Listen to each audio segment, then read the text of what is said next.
Sugatan ng isang siklistang senior citizen matapos sumalpok sa kasalubong na kotse sa Rizal. Ang nahulikan na disgrasya, tinutukan ni EJ Gomez. Hoy! Hoy! Hoy! Hoy! Oh! Hala! Hala! Yan ang nasapul sa video ng pagsalpok ng isang siklista sa kasalubong nitong kotse sa San Mateo, Rizal alas 8:30 ng umaga kahapon. Nakunan din sa dashcam ng kotse ang aktwal na pagsalpok. Yung part na yun sobrang tapik niya. So hindi, nung packet ako, nakita ko yung kalsada na wala nang kasalubong. So nagulat na lang ako na biglang may bumulusok sa akin pababa. So there's no way to escape na po. Yung takbo naman ng kotse na paahon, normal lang siya na, siyempre umaahon, hindi siya matulin. Itong bike naman, talagang matulin po.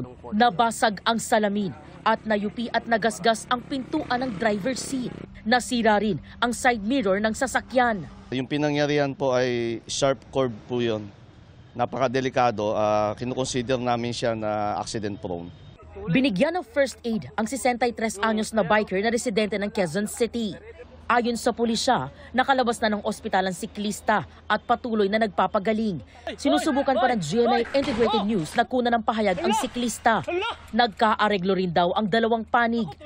Para sa GMA Integrated News, EJ Gomez, nakatutok 24 oras.